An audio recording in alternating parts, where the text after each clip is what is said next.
As we get into today's episode, I just want to take a second and remind you that there's a ton of extra content available to the members of Film and Whiskey Nation who support us through our Patreon. Check us out on patreon.com/filmwhiskey. In 2017, director Christopher Nolan and star Finn Whitehead gave the world a stunningly quiet war drama that flies in the face of World War II epics. In 2023, we make a return trip to the UK to try a specially finished scotch. The film is Dunkirk. The whiskey is Chivas Regal Mizunara finish. And we'll review them both.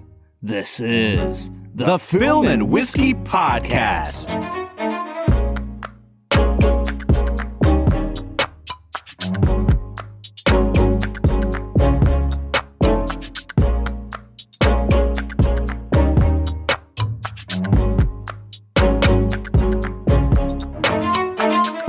Welcome to the Film and Whiskey Podcast, where each week we review a classic movie and a glass of whiskey. I'm Bob Book. I'm Brad G. And this week we are looking at Christopher Nolan's 2017 war epic that still only runs 100 minutes long, Dunkirk. Dude, when I started this film and I saw that there was an hour and 47 minutes on the clock, I was super pumped. Is this the shortest war movie in like the last 50 years? I just can't believe that he successfully made a World War II movie in less than 2 hours. Yeah, and honestly, like, the film finished and I think there's like 9 minutes of credits. So like, it's legitimately like an hour and 38, hour and 39 minutes. It's the shortest war film ever made. Ever. We're just going to call it now. Yeah, that's it, man. You know, it's really funny that you mentioned that. I was actually looking today. About a year ago, I watched John Huston's adaptation of the book The Red Badge of Courage, which is a movie that he made like in the early 50s, and it was 2 hours long, and then the studio took it from him and cut it down to like 65 minutes. So it's like a super short movie. Yeah. Brad, it is one of the best war movies I have ever seen in my life. And I was looking for it on Blu-ray. It is not available on Blu-ray. I can't find it anywhere. Disappointing. Yeah, pissed me off a little bit. I wanted to buy it. Come on, Criterion. What are you doing? I can't wait till the day where we get to watch that 65-minute masterpiece, Brad. Yeah, I'm in, dude. Was it streaming somewhere? It was when I watched it. I don't think it is now. So you just can't watch the movie? You could pay. I guess you could find like a VHS or something. Well, you can pay $4 and watch it on any of the streamers. But, it's not streaming with your subscription anywhere, is what I'm saying. I mean, I will say, like, your $4 doesn't go quite as far if you're only getting 65 minutes of content. That's what I'm saying. You got to spend that on, like, Gone with the Wind or something, man. Exactly. $1 per hour. All right, man, let's start talking about Dunkirk, a movie that is, I'm hesitant to call a classic. You know, we start the podcast off by saying a classic movie and a glass of whiskey. This movie's only like 6 years Bob old. Book, I'm Brad G. Yeah, we do say that too. Sure. It's a 6-year-old movie. It's one of the more recent films we've done on the show. But, we've broken down before what a classic means in general parlance. And I always talk about how when I was growing up, TNT had that series that they called New Classics, which was just like movies that Ted Turner wants to get residuals off of. So he's putting... And this seems very much like that. Like, if a classic has a lot to do with being a very popular movie by a very popular filmmaker, then this certainly fits the bill. Yeah, and it's interesting, though. I was looking at this on IMDb. It has a 7.8, I believe. Mm-hmm. And I feel like that makes this the least Nolan bro-y Nolan movie ever to be Nolaned. Yeah, you know what? When this movie came out, I remember a lot of people went to see it. It made, I think, almost $500 million worldwide. And by the time the Oscars rolled around, the general vibe on this movie was incredible craftsmanship, signature Nolan chronology, mess up, and then not much else. Like, I feel like this movie left a lot of people very cold and kind of underscored for a lot of people what Nolan's trajectory has kind of become, especially with Tenet after this, where his characters get less and less fleshed out to the point where in Tenet, the main character's name is the protagonist. Like, he doesn't even have a name. And That feels like an old Charlie Chaplin type of title. I love that. I would have watched that more than Tenet, honestly. But this movie does kind of feel like it has one foot in his crowd-pleasing Hollywood blockbuster mentality and one foot in his desire to kind of push the boundaries of what narrative can be. I'm really excited to talk to you about it, Brad, because I don't know that it entirely works for me, but I really respect it. Yeah, I think overall, coming into this film, I knew that there was like some time warp type of things, and I knew that a lot of people focused on just that they were like, it's just Nolan doing his stupid time stuff again. And I feel like that was just kind of the vibe I got about the movie. And I am very happy to say, I thought this movie was incredible, Bob. Yeah, it's a really good movie. I remember I saw it in the theater, and then after it came out on video, plug for the Akron Public Library. I talk about the library a lot on here. At the main library campus, Brad, they have this big, like, 500-seat auditorium that they show free movies on when they come out. And it's like, nice. It's like going to the movies for free. It's pretty great. And so I took my dad to go see Dunkirk. He hadn't seen it yet. And it was like a great time at the movies, watching Dunkirk for free in a library. Grade A dad hangout time. You know? Was that like a hangout where you and your dad were like repairing your relationship and all those lost years and stuff? Gosh, you were just the worst, man. I hope he never listens to this show. He's gonna think that that's what I think of him. You always do this. The worst thing is I've never even met your dad. I know. You're out here just shitting on him all the time, man. No, I'm not shitting on him. I'm shitting on your guys' relationship. Oh, thank you. Thank you for clarifying that. I appreciate that. No problem. All right, man. Let's dive into talking about the movie proper and out of some weird familial history you're concocting for me. And let's get to our first segment of the day, which we call Brad Explains. Brad's gonna give us the movie plot with only 60 seconds ticking on the clock. So let's go ahead and hear your take with this little segment that we call Brad Explains. Brad Explains is the part of the podcast where Brad breaks down the plot of the movie, which he has just seen, often for the first time. This was not Brad's first time seeing Dunkirk. I know that for a fact. Yes, it was. What? Really? I thought you just told me like last week that you'd seen this already. No, I'd never seen Dunkirk. Wow! I did not know it for a fact. I just like keeping you on your toes, Bob. Wow! I just lied very boldly, I guess, in the middle of this show. So this was your first time seeing Dunkirk on a tiny screen in my basement, as Nolan did not intend. Yes, 100%. The TV that I have, Bob, I just everybody needs to know that I'm like a spender on certain things and yet a miser on others. I bought like a 46-inch television in 2013, and baby, it is still going strong. Now I know why you always score the movies lower than me. Why did this movie look so bad? Well, Brad, it's because you're watching it on a decades-old television. Oh, man. Hey, it's a flat screen at the very least. Oh, there you go. Man, moving up in the world. All right, so this is your first time having seen Dunkirk. You have 60 seconds on the clock to break down the plot. I don't know that you need 60 seconds unless you really want to get into the weird chronology of the movie, but hey, do with this minute as you will. And go. The film Dunkirk is about the Dunkirk evacuation early in World War II, when hundreds of thousands of Allied soldiers, French, British, Belgian, are stuck on the shores of Dunkirk, France. And the story follows the army on the shore and their attempts to escape. It follows the Air Force as they battled to keep the troops safe as they evacuated. And it follows the civilian Navy that is called into service to go to Dunkirk and bring back as many soldiers alive as possible. Boom? Question mark? Okay. There's a lot of booms, actually. Truly. Do you want me to just end boom, ba boom, ba boom, ba boom, boom?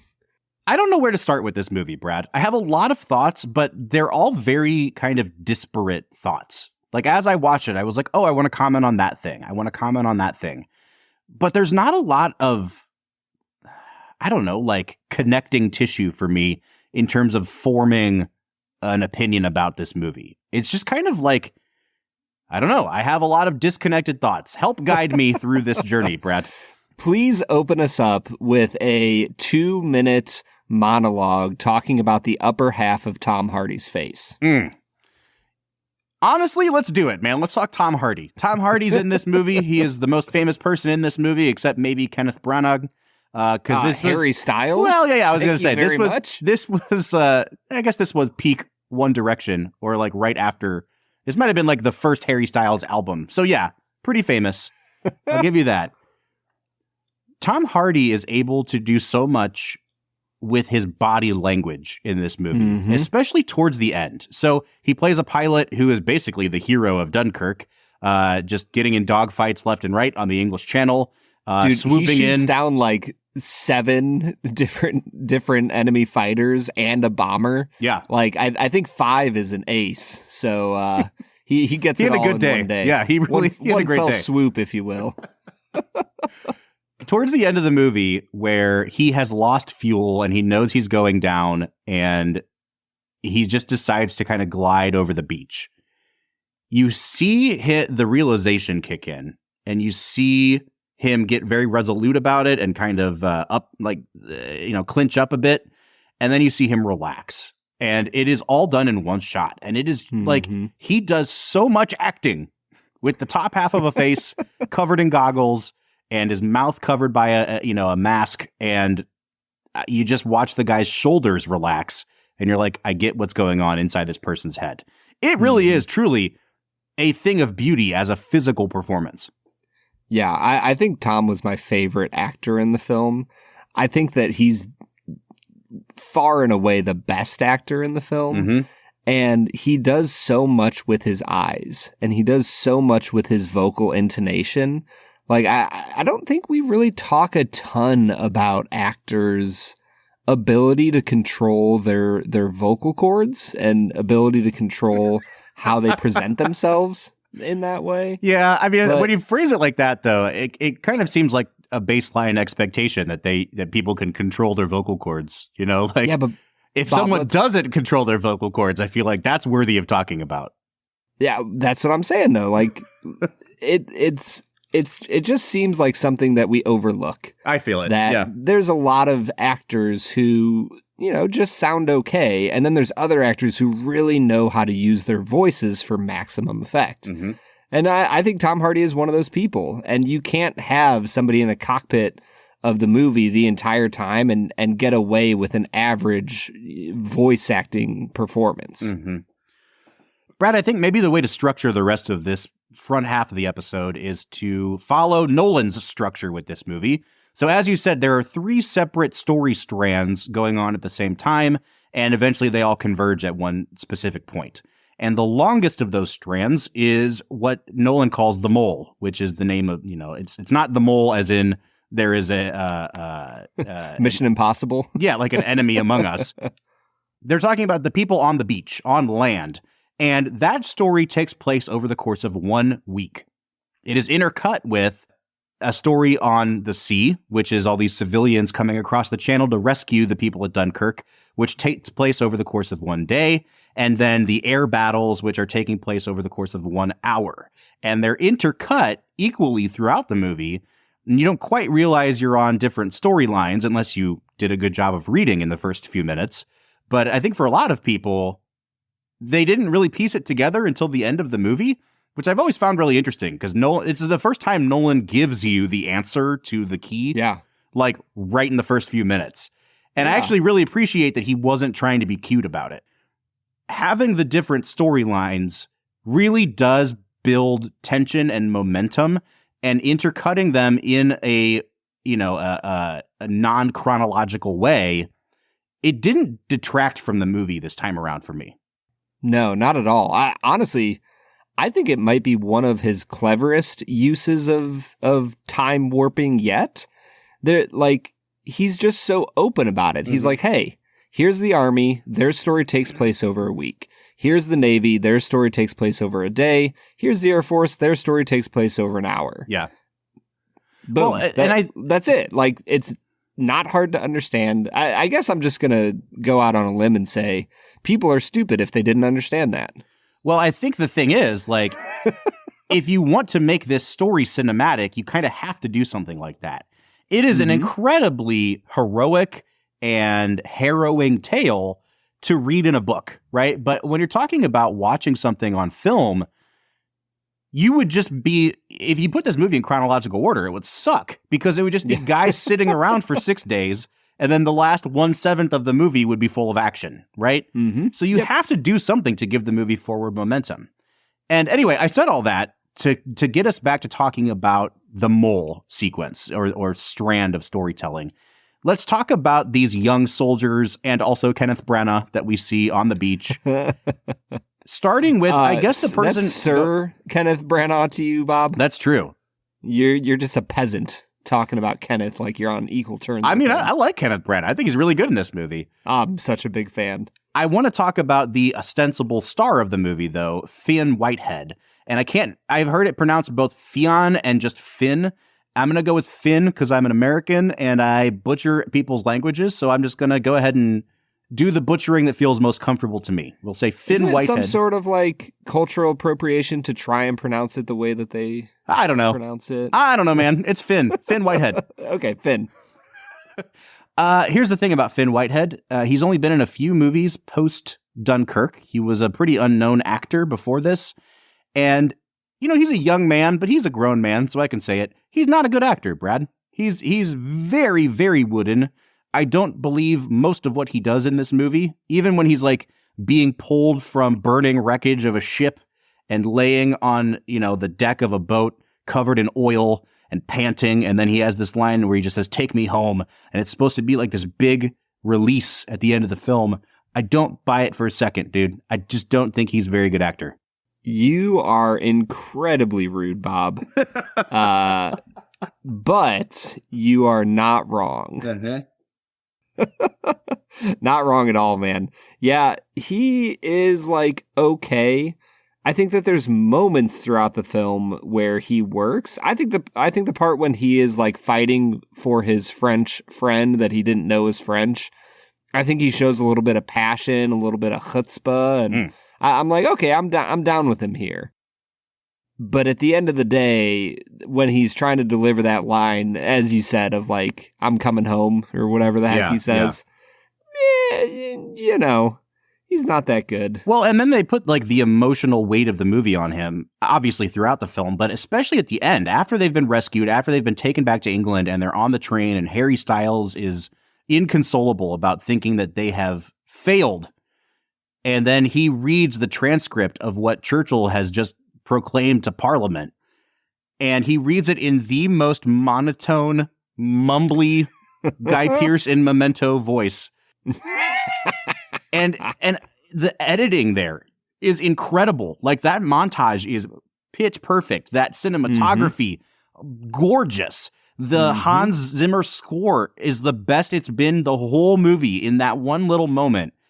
And I still can't quite connect with it the way Nolan wants me to connect. It's one of the few times that I think Nolan is honestly, earnestly going for like sentiment, like Spielberg-y kind of sentiment at the end of his movie. Genuine feel-good ending. And it doesn't quite land for me. It's almost there. Like almost all the components work, but then there's one component that all the others are trying to make up for. Is that component's named Finn? It is. It is. No, I'm with you, man. It's a slightly disappointing ending to an otherwise incredible movie. And you're right. Like that moment is super important. And, unfortunately they cast who they cast. But I just wish that he had a little bit of passion behind him, like a little bit of something. To go from thinking that you were completely defeated and broken and the worst military defeat in history into like this inspiring speech, like I wish that his voice moved with that story, but it just doesn't at all. So yeah, I'm 100% with you there, man. I've got a question for you about the whole mole thread. And it kind of goes against everything we know to be true, which is that short movies are great. I almost wish this movie was about 10 minutes longer, Brad. And I wish they'd put all 10 of those minutes into fleshing out the mole thread a little bit more. Even though it is by far the bulkiest part of the movie. Mm-hmm. There were moments, in doing the research for this movie, they heard a story about guys just walking into the sea because they were so hopeless that they would ever get rescued. And there's a great moment in this movie where that happens, and it is very harrowing. And I felt like those were the only moments where this felt like a lived-in world and not simply a collection of action scenes that had been strung together in a really suspenseful way. And I wanted to feel more empathy, more sympathy with those soldiers on the beach. But the way that the movie is edited together, I didn't even get the sense that they were there for a week. Even though it told me it was a week. You only see it be nighttime like one time. You know what I mean? And so it seems like, okay, maybe they were there 3 days, but what happened to the other 4 days? Like, I want to see more of the paranoia of them getting bombed all the time and the emotional toll it's taking on those men on the beach. I just wish there was a little bit more to that thread. Yeah. No, I'm actually with you there. I think that you need something like the obvious movie comparison for me in this is 1917. And I think that there's that scene in 1917 where, the main character you're following throughout the whole movie finds kind of refuge for a moment with a war refugee who's like still living in their house under the city. Yeah. Do you remember that? Yep. Like, they needed a few moments like that where everything's quiet and the troops are just sitting around a fire. And honestly, like, this movie's already super quiet. I don't even know if they needed to say anything. Right. Like, if you have the right actors and the right, like, you hear the snap of a twig and everybody kind of freaks out and is twitchy and paranoid, like, man, you set the stage for what's going on, while you're intercutting back and forth with the other stuff. Mm-hmm. But I'm with you. I think you could have spent just a little more time establishing how long it felt, how long those 6 days felt. Yeah, and I don't even need a scene where they all like sit around and say like, "Oh, back home, my gal Abigail." Like, no, I don't care about that. Like, can you spell the strawberries, Mr. Frodo? Like, all I need is a couple more scenes that establish, the character of Cillian Murphy in this movie. He's got the shell shocked thing going on, and you find out very quickly why he came to be that way. I want to see more of that from the guys on the beach. I want to see what the emotional toll is being taken upon them because of this repetitive hellscape that they're in that they can't escape from. So anyway, yeah, that's my thoughts on the mole. Why don't we talk about the sea sequences? Yeah. Featuring Academy Award winner Mark Rylance showing up. I think it might have been his first movie after he wins his Oscar. And what did he win an Oscar for? Bridge of Spies, the Steven Spielberg movie. Oh, dude, good movie. You need to watch that movie. I have not seen Bridge of Spies. That's another dad movie. Like, it's a Cold War movie starring Tom Hanks, directed by Spielberg. Great dad movie. Yeah, okay. Anyway, he shows up and he's carrying around Barry Keoghan, who would go on to be one of our brightest shining young actors. I'm a huge fan of him, and this is a really early role for him. What did you think of all the people in the sea sequences, Brad? I really liked them. Yeah. I think that they are the strongest part of the movie. I think that Tom Hardy's incredible, and the dogfighting sequences are great, but there's not, a ton of character development there.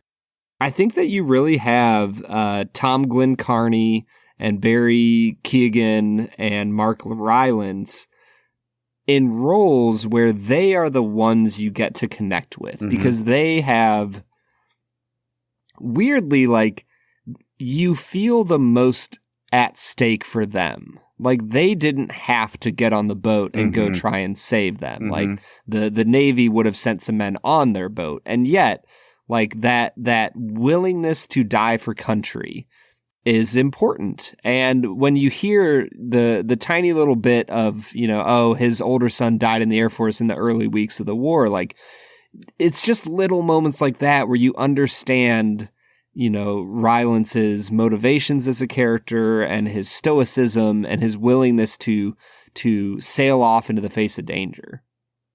I'm going to make light of their story thread for a little bit, but I will say this up front. Like, theirs is the best acted of the three strands, I would say. Mm-hmm. I don't know that it's the strongest of the three, though, and I think that's just because the stakes feel lower for at least part of their journey. Not that, like, their personal stakes are very high, like you said, because they're going into battle and didn't need to go there.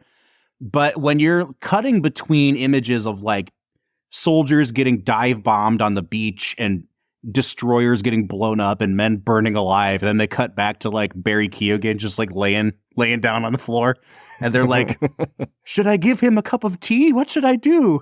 And then, like, they put the same ticking clock score behind all that they do behind, like, Tom Hardy shooting planes out of the sky.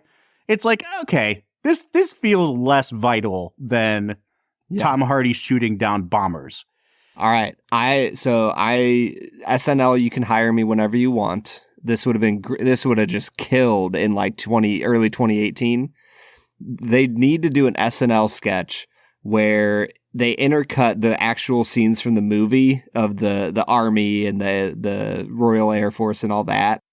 And then they'll have Cillian Murphy come guest host. So he'll be there, and they'll intercut it with them on the boat, Cillian Murphy, and then cast members of SNL pretending to be Barry Keoghan and all them. And they're all trading stories about how they got that scar on the boat on the way to rescue everyone. No, what I think they should do is, like, instead of Barry Keoghan getting, like, a, life-ending knock on the head, they keep cutting back to what's happening on the boat, and they're all just having, like, minor inconveniences happen. Yes. Oh, I nicked my finger cutting this lemon wedge for my tea. I got a wood chip in my hand. Yes. Yeah, so, like, and I think that story thread suffers the most in terms of the way the chronology is laid out. Because, like we said, with the mole, it's 7 days, but the action only happens in the last day. But because Nolan inserts different things for them to do throughout the week, like sneaking onto an abandoned ship, he introduces action into that.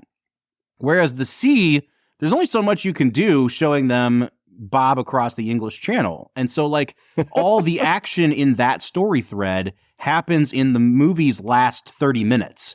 And it gets really tense and really exciting and very heroic. But all of the memorable stuff from that story thread is really backloaded. And I feel like the front part of it does kind of drag for me a bit. Yeah, I mean, I'll push back a little there. I think that the fact that they basically have them shove off from England and then immediately find Cillian Murphy is, like, meaningful, right? Like, I think that Nolan is trying to accomplish what you asked for earlier, and that, his shell shock is supposed to show you the horrors of the 6 days leading up to their rescue. And so I think there is some action happening there.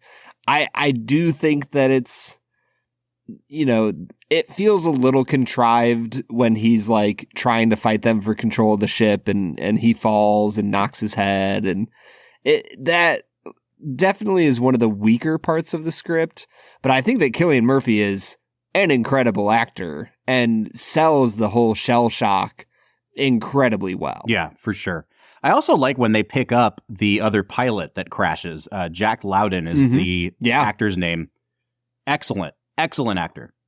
He reminded me a ton, maybe it was just the outfit he was wearing too, but it reminded me a ton of Richard Attenborough in The Great Escape. Like, he had so much of that energy going for him. One of my favorite performances in the whole movie, I think. I thought he had a lot of Peter O'Toole look about him, like with the blonde hair and the super blue eyes, and, like, he just had a bright earnestness about him that reminded me of Lawrence of Arabia. Well, there you go. 2 glowing recommendations from us. Yeah. Dude, let's talk about the last story thread, the heir. I mean, we kind of already have, because it really only consists of 2 characters. It's Tom Hardy and Jack Loudon. I do think that is where the movie felt like the most purely, I don't know, cinematic to me. Like the spectacle. Like, not even just spectacle, but, like, wow, how did they pull off that shot? How much of this is done in camera? How much of this is practical? You get those shots from, like, down on the beach every time a a German plane is going to come dive bomb them. And what the cinematographer does in a lot of instances is he'll have like an out of focus head looking up at the sky, and it like the camera will be behind this person. And then like way off in the distance, you see this tiny little speck, and it's in like pitch perfect focus. Like the way they choreograph the air sequences, it almost breaks every rule of how you're supposed to do it. Like, I don't know if you remember in the movie The Aviator, they talk about why isn't this turning out? And he's like, there's no clouds in the sky. There's no frame of reference to show how fast they're going. In this movie, it feels like they're flying against a wall of gray clouds and a almost black looking sea underneath them. And so you don't get a great sense of the speed of the dogfights, but the way that they weave these planes in and out of the shots, I almost don't care. It has like a very, I don't know, like poetic kind of rhythm to it. It was so interesting to me. Yeah, that's the word I was going to use. It's just a beautiful rhythm.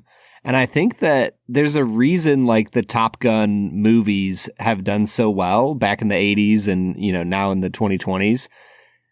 There's just something totally rad about dogfighting in the air. And I could get a movie completely silent, you know, well, no dialogue of just planes dogfighting, and I think I would just be mesmerized by it, like as long as it's done well. And as you said, Bob, they do it incredibly well here in Dunkirk. All right, man. Any other thoughts on the performances before we go into our whiskey for the day? Dude, I love Kenneth Branagh. He's so good. Dude, he milks when he puts his eyes up to those binoculars, and when you first see the armada coming over the crest there, right?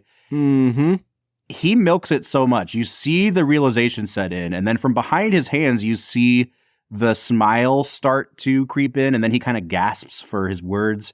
But he waits until he takes those GD binoculars down, and then he takes one more breath, and he goes, home. And I'm like, F yeah, home. Yeah. We're all British in this moment. You know what I mean? You get the sense that he didn't actually believe what he was telling everyone else until that moment. It's such a hammy performance, and it works so freaking well. It's perfect. Yeah. Like, and the reason it's perfect is because it's a real story, and there's just so many military stories like that are just ridiculous. Like, the Germans should have smashed them, completely destroyed them. There should have been no chance of them escaping, and yet somehow they made it back. Yes. We will talk about all this in the second half, because I have many thoughts, both on German military strategy and on the way Nolan depicts it. But I'm with you, dude. Yeah. Let's get into this Chivas Regal Mizunara Cask. Let's do it, man.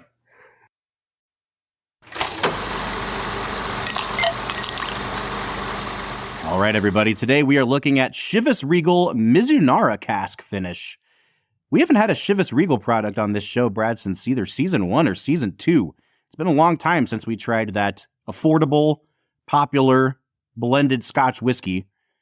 I'm really excited to dive back into it with this kind of special edition they have here. This is one that I picked up in the Ohio Liquor Bureau's last call section. They were getting rid of this, and I was like, hey, I think I spent like $40 on it. I was like, yeah, I'm going to try it. And it's because it said Mizunara on it. We have never done anything with Mizunara oak before. So, Brad, if you don't mind, I'm going to launch into a small little The More You Know with Bob here. I'm reading off of... Bob, you go right ahead. I'm reading off of wineenthusiast.com. They have a nice little article about Mizunara. Because to be fair, Brad, I don't know a thing about Mizunara oak other than there were a lot of whiskeys about 2 years ago that used it. It got really popular for a minute, and now it's like the market got saturated, and they've moved on to other kinds of oak now. So we're coming in at the tail end of the craze here. Mizunara oak is a specific kind of oak that is grown in Japan. Apparently, the name actually means water oak in Japanese because something about the moisture content of the trees themselves make them more prone to holding water and then leaking. But when they are aged properly, they are like exceptional casks to use for wine, for spirits aging. They say that now, like a single cask might cost a producer $6,000 to buy. And it says, when left to mature correctly, a Mizunara aged whiskey offers complex notes of sandalwood, coconut, spice, and Japanese incense, which makes me really, really excited to see what a scotch finished in that will smell and taste like, Brad. Yeah, I am very excited for this. This is like maybe a first for a few seasons now, Bob. I am actually drinking this live, and I believe you've already done your tasting. Wow, we have really reversed roles tonight, man. Yeah, I did mine a couple days ago. I took very brief notes because I want to see what you think about it, and I don't want to tip my hand too much. Just a few more notes on this. It's aged for at least 12 years. It is a blend of Scottish grain and malt whiskeys. Let's freaking dive in, man. What are you picking up on the nose? Yeah, this is a really nice nose. For me, it's a little bit nutty. There's some like almond going on. It is very light and floral. There's some fruitiness. I don't know if I want to say citrus. Maybe like a peach kind of feel to it. I really like this nose a lot. I'm going to give it an 8 out of 10. The note that I took to start with on the nose was pear, pear, pear. I have never had this much like green. What is that? A Bartlett? I don't know what my pears are. It smelled like the juicy pear Jelly Belly. It is like the most decadently pear forward thing. And I love pears. So I was like super pumped about this. I got some melon on it. And then after you let it sit in the glass for a couple minutes, that fruitiness kind of dissipates a bit, and you're left with like layers and layers of brown sugar and caramel. It takes on like an almost bourbon-y decadence to it at the end. I loved this nose. I said beautiful in my notes. I'm going to give it a 9 out of 10.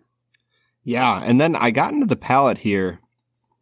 The palate just feels really rich. Mm-hmm. There is a lot of honey. That nuttiness stays in there for me. But the longer I sit with it, the more the floral notes come through, and the more that I would agree with you that kind of the pear, for me, it still feels a little juicier than that. It feels peachy, but it's got that nice stone fruit feel to it. I'm a big fan of this, Bob. I'll give it an 8.5 on the palate. Yeah, for me, it was like a bottle of really sweet white wine was the kind of fruitiness I was getting on it. Really, really good. And then almost a grainy barley for me. There was a lot of barley malt on this, a little bit of char towards the back of the palate, and then it finished off. This is not really a finish note, but like the last thing I get when I go to swallow, it gets really creamy, and it reminds me almost of like vanilla soft serve. Brad, this is a flavor experience we don't typically get on scotch, and especially on like a blended scotch. The barrel here, I think, is really imparting a lot, and I didn't pick up coconut on the palate, but I could see why a lot of people tip towards that, because that creaminess for me came across as like vanilla ice cream, but I could see it being like a cream of coconut for somebody. I'm going to give it an 8 on the palate. And then on the finish, I'm also going to give it an 8. It gets just a bit bitter, but it's still really, really nice. The prickliness of the alcohol doesn't really make itself known until the finish, but once again, like way above average. So 8 on the finish for me. I actually think that the finish is kind of where this excels. I love that note of like vanilla soft serve, because that was coming through for me strong on the finish. And I think that there's an oakiness here, but it's unique. It's different. It's not the same wood note that you get on any other whiskey. Bob, this is truly a delicious whiskey. I'll give it a 9 out of 10 on the finish. And as far as balance goes, like, I can't imagine them doing many things better on this whiskey. Like, all of the flavors work together. It's a beautiful, sweet, floral whiskey that hits all the right notes for a blended scotch. I really like this a lot. I'm going to stick it a 9 out of 10 on the balance. I'll also give it a 9 on balance. There is just a slight drop off from the nose to the finish for me, but that's just because the nose was one of the best scotch noses I've ever smelled. So it's a 9 for me. Value is going to be interesting, Brad. So like I said, I paid about $40 for this. I'm assuming that it's getting harder to find out there. Like, this was a limited edition release. I saw a couple search results come up that it's selling for like $200 now, but then I saw other stores that have it in stock and they're selling it for like $50 now. I don't know, man. What are you seeing on your end? I've been seeing in general anywhere from like $45 to $60. Mm-hmm. So I don't know. Let's set it at like a $55 price point. Yeah, I was going to say even 60 because if you're buying it online, like you're going to pay shipping. So even if you get the $45, yeah, you're probably that's true. Let's call it a $60 bottle of scotch. Listen, I know it's a blended scotch. It is better than a multitude of single malts that we have had. At $60, this is kind of a no-brainer for me, man. I'm going to give this a 9 out of 10 on value. Yeah, I'm with you. I'm at an 8.5 on value. Bob, I'm coming out to a 43 out of 50 here. Brad, I am coming out to a 43 out of 50 here. I love it when we are in unison on something. And when, to be fair with you, man, like I bought this like a year ago and I've been kind of waiting to work it in. I wasn't like chomping at the bit to try it. I thought maybe it'll be okay. I am very pleasantly surprised. This is one of the best whiskeys we've had all season. It has achieved that 40 and above mark where it kind of becomes a no-brainer. If you see it on the shelf, pick it up. If you see it at the bar, it is absolutely worth a pour. I can't recommend this highly enough, man. Yeah, this is a delicious whiskey that if you're still able to find it, buy the bottle immediately. Mm-hmm. All right, man. Well, I'm feeling very good right now. Let's get back into talking about Dunkirk. Let's get to it.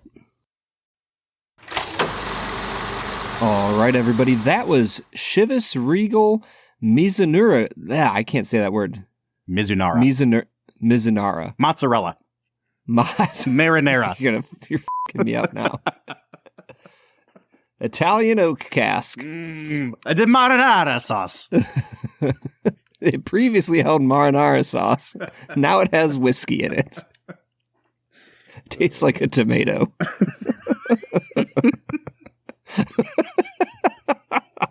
All right, you got to bring us back, man. All right, everybody. That was Chivas Regal Mizunara Cask, a whiskey that is beyond description, as well as a name that is beyond pronunciation. So we're getting back into talking about Dunkirk, which also begs a pronunciation question. Everyone in the movie calls it Dunkirk. We're going to Dunkirk.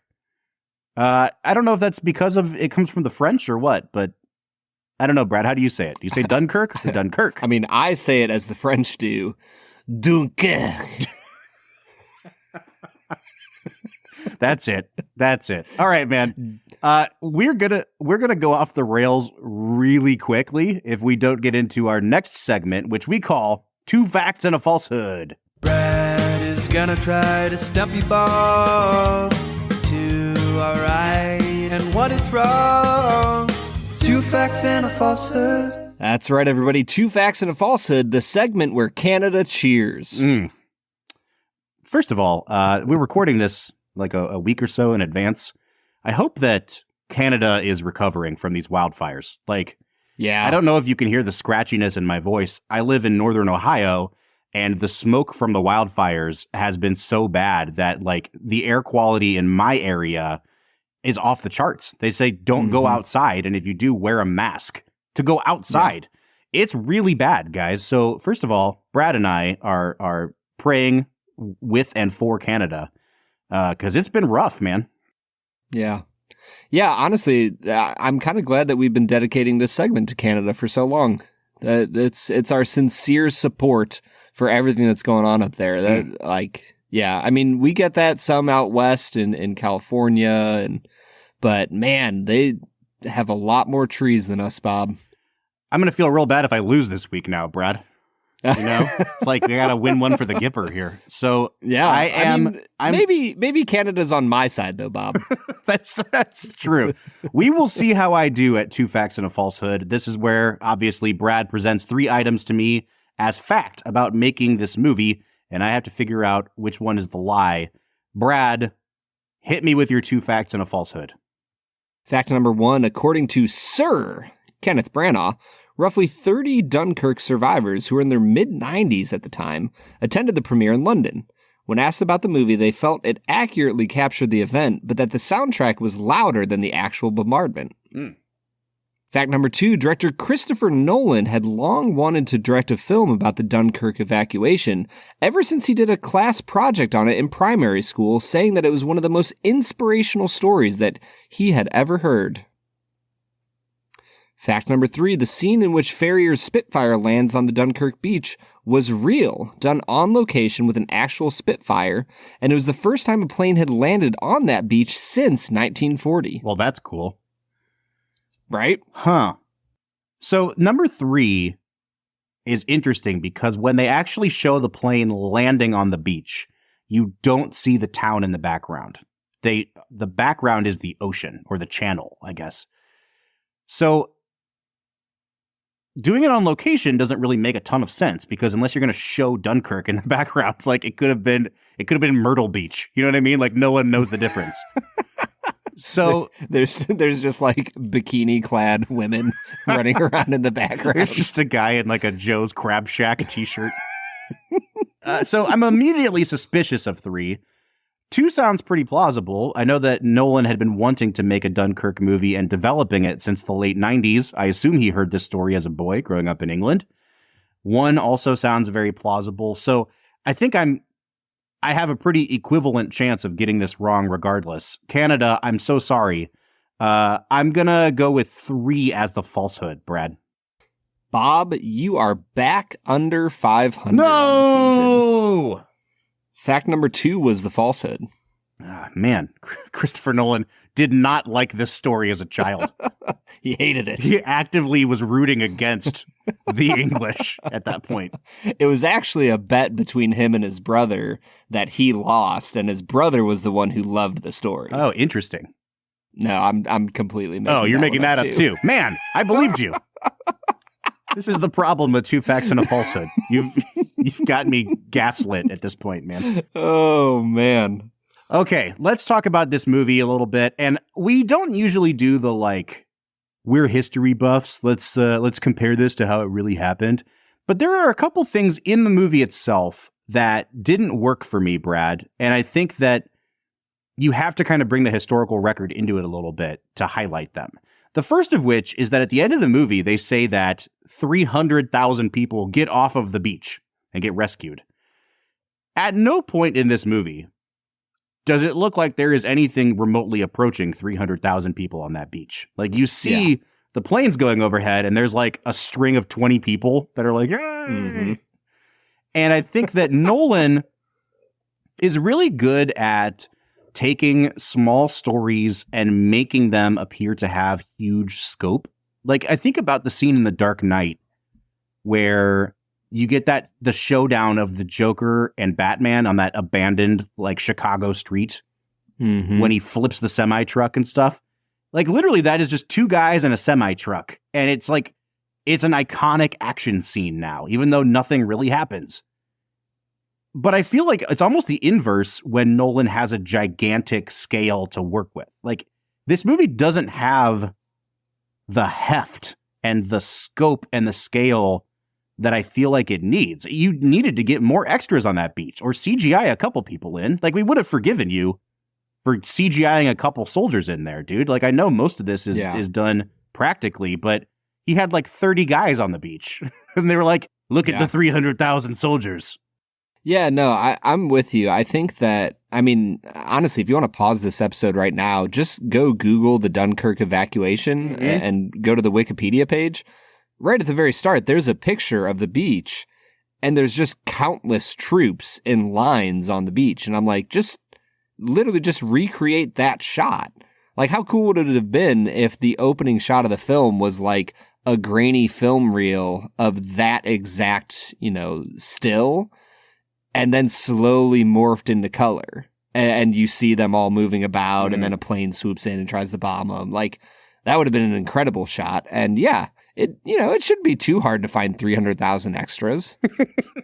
That you don't even need easy. Like the thing is, when they make like sports movies, they usually only get enough extras to fill one section of the stadium. And then when they cut to the other side, they just move the extras. Like all you got to do is get like 1,000 people and then just make it look like 300,000. I don't know. Anyway, that's always bothered me about this movie. Like the execution of the movie, the craft of the movie is incredible. But then there are just certain things about it where it's like, am I supposed to not notice that there's only like 30 guys on this beach? Like, in what world would this, would you even find a corner of the beach where you'd only have 30 guys? Yeah, and the other half of that is the naval part of the equation, right? Like, at the end of the day, they show quite a few, civilian boats heading there. But you got to think, like, even if each boat carried 40 people on it, you still need, 1,000 boats or 10,000 boats? Well, I assume that they made many trips back and forth, right? But the way the movie portrays it, it's like, we scooped them all up, we're done, and left. We're going back. Yeah. Yep, exactly. And so that's the hard part where you're like, show me some more boats, show me some more men.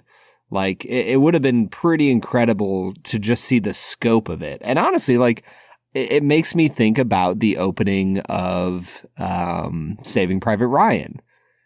Like, that movie captures the scope of the D-Day invasion incredibly well, where you just see thousands of men storming this beach, and there's an impact of the size of it. So yeah, I'm there with you, man. I think that they could have done a little bit better at showing the scope and size of it all. So I was talking to Google's AI Bard about Dunkirk. I was asking it questions about the movie Dunkirk and the real-life historical events of Dunkirk. And I'm going to read you an excerpt from the transcript I have with Google Bard. We're introducing AI. We're introducing AI. Yeah, man. Who would have thought that it would have come from an event 80, 90 years ago? So I was asking it questions like, what are some of the inaccuracies in the movie Dunkirk? Then I asked it, like, were the soldiers really just hanging out on the beach? Were they not getting shot at by the enemy more than this? And then Google Bard got very snippy with me and said, the soldiers on the beach at Dunkirk were not just, quote, hanging out. They were under constant threat of attack. And it goes to talk about like how often they were getting bombed and shot at from behind the barricades. And I asked it what kind of attacks were coming from behind them. And it just seemed like in this movie, you don't really have this constant threat of what's behind the walls.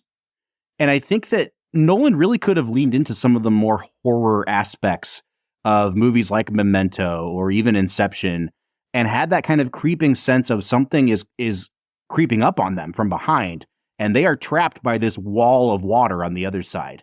It felt more to me the rhythm of the movie, the pace of the movie, like they made it to the beach and they were like, well, we just got to wait till they get here. So we're just going to sit here.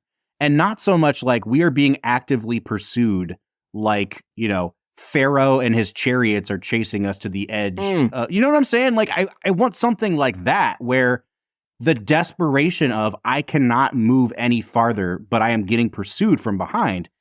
I think that's another element that is missing from this movie for me.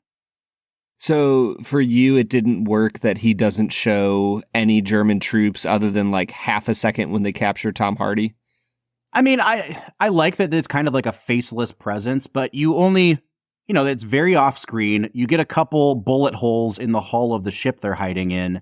But even if they had just had more shots where Finn Whitehead, the camera's pushing in on his back and then he turns around because he knows there's something there, even if he can't see it. Like, just to increase the paranoia of it a little bit. Yeah, I mean, I think that the opening sequence kind of establishes that a little bit when Finn is escaping. He's the lone survivor of his troop that is killed by Germans in the town of Dunkirk. And honestly, like that opening scene was incredible. It's the most colorful part of the movie. And I remember thinking, I was like, man, this is just a beautiful opening shot of this film. And then everything else is kind of just gray and blue and sad, as it should be. It's a good, proper British film.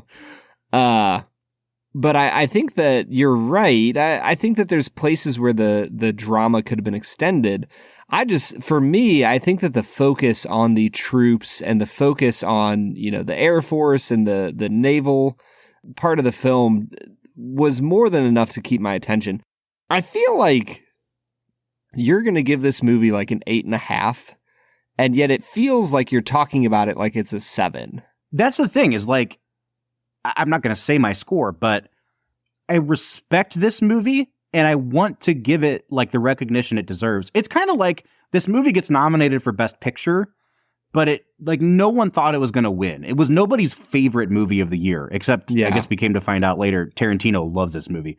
But but it's kind of like, yeah, it totally deserves to be nominated for everything. It is like an impeccably crafted film. It just doesn't all click for me. Yeah, that's crazy, man. I mean, maybe it was just my first time through that it hit for me. I thought that this was incredibly well done. Like, I'm with you. There's flaws. It's not a perfect film. But I think it's one of the better war films that I've ever seen. I think that it captures a lot of the fear and terror of what it's like to be at war. I think the few moments where you see real human terror and, you know, just walking off into the ocean basically to commit suicide. Like, that's brutal. Yeah. And I think Cillian Murphy gives an incredible performance showing how desperate you feel in moments of feeling that shell shock and PTSD. For me, so many avenues of this film worked well. And I'll say, like, most all of this film is like a B+ to an A-. Mm-hmm. You know, it's not perfect, but none of it was ever like a C-. The only part that kind of struggled was Finn Whitehead. Mm-hmm. So I come at this movie and go, man, I just think this is a really technically brilliant and beautifully shot movie that I'm in for. Okay, so I was going to talk more about what I was asking the AI, but I don't think I want to do that anymore because you just have set us up for a perfect segue into our final two segments of the day, the first of which we call Let's Make It a Double. We're near the end of the episode, so thanks for listening to the Film and Whiskey Show. Let's pair another film with this one, even if it's a struggle. It's our final segment of the day, now let's make it a double. Let's Make It a Double is the part of the podcast where we pick a movie to pair up with this one to make the perfect double feature. Brad, you are you're the fan of this movie. I want to see what you pair this up with.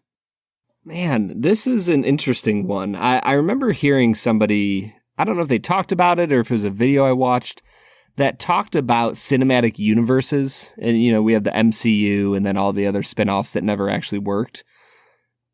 But they talked about how in history, there's like historical movie universes, the largest one being the World War II movie universe.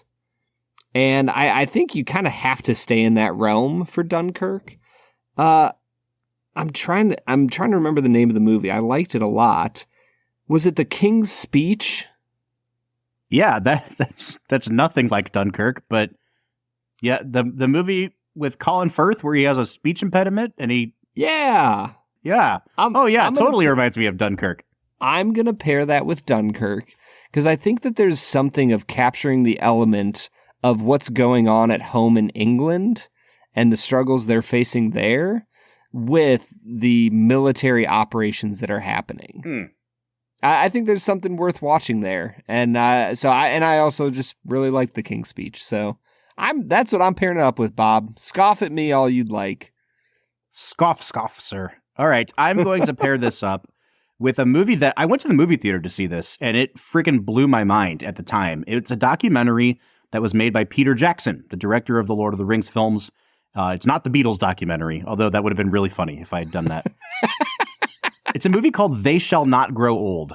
It is basically Peter Jackson and all of his folks at Weta Digital. They were given access to hours and hours and hours of original footage from World War I. And they took it, they colorized it, they upscaled it all to 4K. They restored it. They took all the pops and scratches out of it. And basically what they did was they hired people from like different areas of England based on the patches they saw on the soldiers' uniforms to read the lips of what they saw in this footage. And they just recreated what life was like for soldiers in World War I. It brought this war that was 100 years old at the time into the modern day. And it was a game changer for me to see that, Brad, because I'd never seen, once in a while you see colorized World War II footage. This was colorized and updated World War I footage. And there was just something about the way that Jackson imparted such a humanity to these people in small strips of film from 100 years ago. It really is just like, it balances out for me what this movie's lacking in terms of character development. And so I think it'd be a perfect double feature with Dunkirk. There you go. I think that's a great pairing, dude. Well, thank you very much, sir. No scoffing here. Oh, man. What's your final score on this, Bob? I'm really curious where you're going to end up. I think, like, objectively, this movie should be given an 8 out of 10. I think that I enjoy it a 7.5 out of 10. It's and that feels weird to say because, like, this is a much better made movie than 90% of 3-star movies, right? Like, it's just, it's incredible to look at. You can tell there's a genius behind the camera and also writing the script, but it just doesn't all click for me. It leaves me feeling a little detached, a little cold. And I think for that reason, I can't really go above a 7.5 on this one. Yeah, this just worked for me, man. I think that the action sequences are brilliantly shot. I think he captures the claustrophobia of being in a sinking ship incredibly well.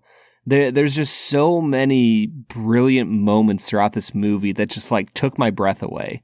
So I'm going to give it a 9 out of 10. I think that this is a stellar movie and one of the better World War II movies that we've gotten in a very long time. All right, so I'm giving it a 7.5. Brad gives it a 9. That brings our average to an 8.25 out of 10. But I'd like to know what you think, Film and Whiskey Nation. Seems like I'm more in line with the general public on this, but if you're a Nolan fan, then I have a feeling you probably appreciate this movie a little bit more. So let us know what you think. You can find us on social media at Film Whiskey on Instagram, Facebook, TikTok, YouTube, Facebook, all the things. At Film Whiskey. Or you can jump onto Discord, which I'm sure will be bought into the metaverse at some point. You can join the conversation on Discord. There's a link to it at the end of every single one of our show notes.